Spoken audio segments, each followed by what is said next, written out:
felt, let's not allow this to slip any further. But I believe the way to go is through the Uganda mediator and the East African community, within the East African community purview, and I believe this will result in the responses that we anticipate. If you look at the Burundi situation, and the Parliament of Burundi actually pronounced itself, one cannot send a force where clearly and categorically it will result in aggravation as opposed to finding a solution to the problem on the ground. I think currently the situation has not deteriorated to warrant an AU force or any other force to go into the country, and I believe we'll come to a conclusion whereby there will be cessation of what is happening in Burundi. Okay, so finally, what is the way forward? Because, in your opinion, and you've just stated, it hasn't gotten to the point that would warrant a force either from the African Union or any other country for that matter. But Honorable Mwinyi, people continue to die. We continue to hear reports of deaths, including even tonight we're hearing of explosions in the Mutakura neighborhood. So what needs to happen to just bring that to a stop? Because obviously it will be difficult to have talks when killings are going on in that country. Very little information is coming out. There isn't a free media to speak of in Burundi at the moment. I agree. What is happening is not by any stretch of imagination being ideal. There's serious issues that are happening in Burundi. But in my personal opinion, and perhaps I should not preempt the discussions that are going to take place and for the House to pronounce itself, we feel that within the purview of the East African community, within the purview of the mediator of the East African, of the Burundi crisis, that there's more options for a lasting solution than through, currently at least, an AU force going into Burundi. All right, thank you very much. We've been speaking to Honorable Abdullah Mwinyi, who's joining us on phone from Arusha. He's the chair of the Regional Affairs and Conflict Resolution Committee of the East African Legislative Assembly, and that is on that 4-day workshop on the humanitarian crisis in Burundi. Day 1 was today. We have 3 more days to go. Honorable Mwinyi, we thank you for your time on the show today. Let's move to Sudan now. That will hold a referendum from the 11th to the 13th of April this year to decide whether or not the war-torn Darfur region will stay divided into 5 states or reunite as one entity. The move to split Darfur into 5 states was among issues that sparked off conflict 12 years ago when non-Arab tribes rebelled against the Arab-led government in Khartoum, accusing it of discrimination. The Darfur Referendum Commission announced the dates as the death toll from violence in the Muli area of Darfur reached 6. The violence started after unidentified people attacked the village of Muli 3 days ago. Several people have been injured in that violence. For over a decade, the Darfur region of Western Sudan was the scene of deadly conflict that led to the deaths of hundreds of thousands of people and the displacement of millions more in what has been described as one of the world's worst humanitarian crises. The Darfur conflict saw the indictment of Sudanese President Omar al-Bashir by the International Criminal Court in The Hague. Bashir, who has a warrant of arrest hanging over his head, is facing 10 counts before the ICC, 3 of them over genocide. Analysts say the Darfur conflict was sparked off by several issues, among them land disputes and competition over resources such as water. But it was not all about land and resources. What was seen as ethnic marginalization and discrimination by Sudan's ruling elite saw rebels in Darfur take up arms against the government of Sudan, following reports that Darfur would be split into 5 regions. Now, Sudan will be taking another shot at splitting Darfur. The country has announced it will hold a referendum in April to decide whether or not Darfur will reunite as one entity or stay divided into 5 states. The referendum was part of the 2011 Doha Peace Agreement, which was signed by the government and the Liberation and Justice Movement. The 2 rebel groups which started the Darfur conflict did not sign the Doha Agreement. The referendum will begin on the 11th of April, but several rebel and opposition groups have vowed to boycott the vote. As Sudan gears up for the referendum over Darfur, the region has not been entirely peaceful. 6 people have been killed in Mouli area following an attack by gunmen which sparked off violence. Several people have been injured and others have fled to nearby towns. Rita Tinina, KTN News. Reports indicate the tension is high in the Democratic Republic of Congo as it edges closer to elections later this year. Under the DRC's constitution, the president is allowed only 2 terms. Kabila will complete his 2nd this year, but has refused to promise to leave power at elections due in November. His supporters have put up banners urging people to back quote-unquote dialogue for the good of Congo. But to many, the timing of President Joseph Kabila's call for political talks just less than a year before he's supposed to step down is highly suspicious. There is little public support for altering the constitution to allow Kabila to run again.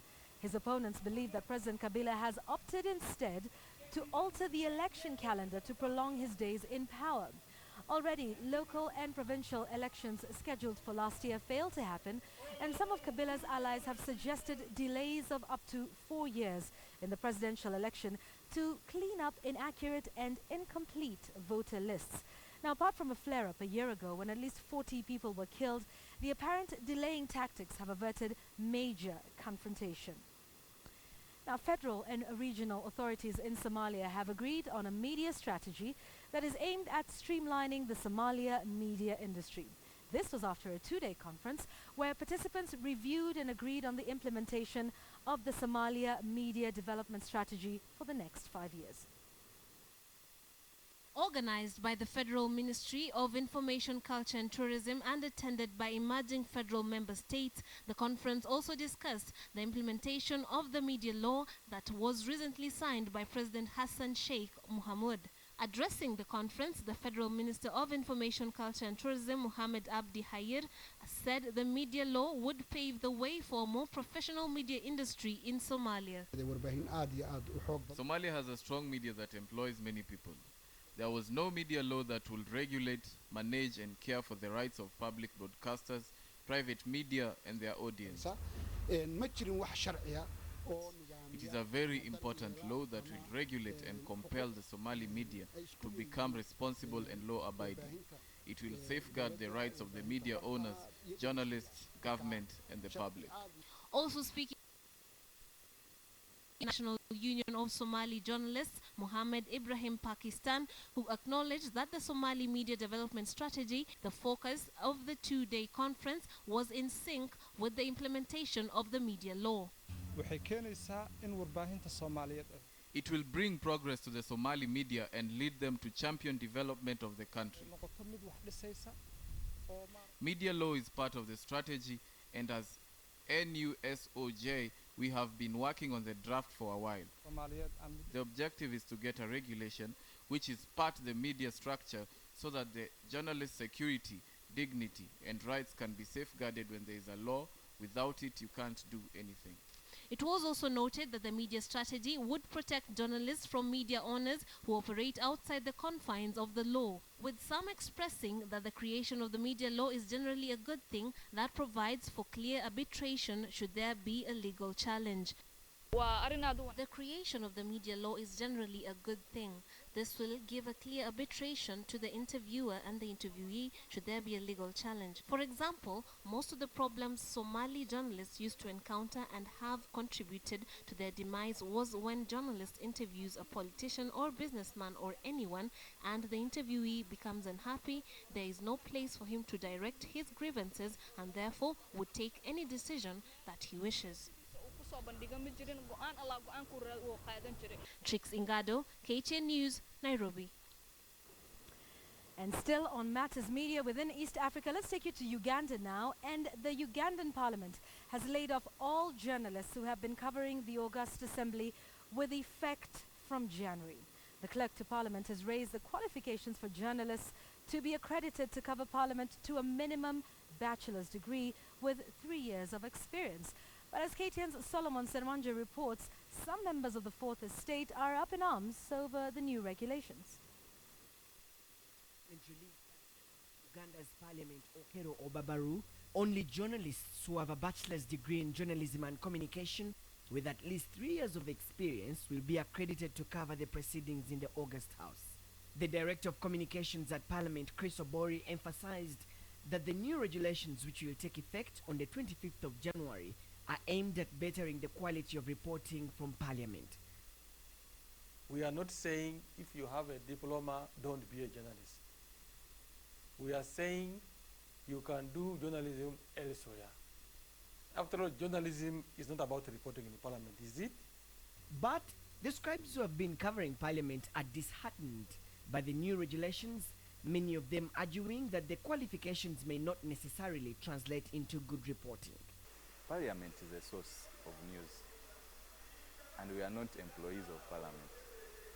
It's our employers to determine the qualifications, unless when Parliament is saying that they are going to pay journalists. Legislators have equally weighed in on the new regulations. The issue of qualification, really, I looked at it and I thought it may not work, because someone may not actually have the degree, but maybe having the expert, maybe quite knowledgeable on journalism issues and more experience than even someone with a degree. One is irregular. You can control where you have control because you are employing them and pay them. But where they are being employed outside Parliament, you can't do it. So even if they wanted to do it, what are the qualifications of the members of Parliament? Because it is HSC and certificate.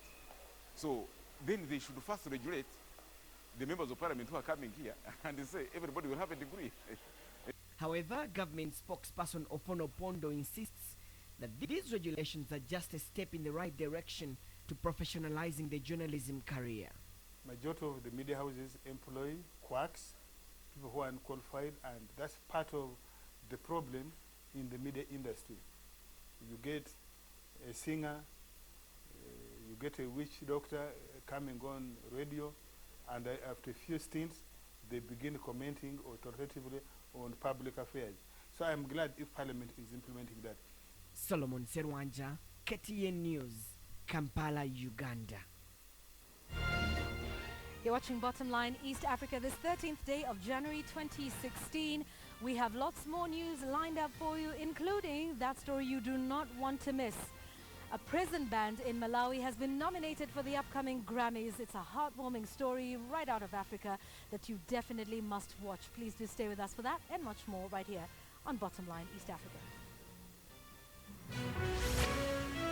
Still to come, Power to Read. We take a look at the value that Kenyan universities have exported to Rwanda.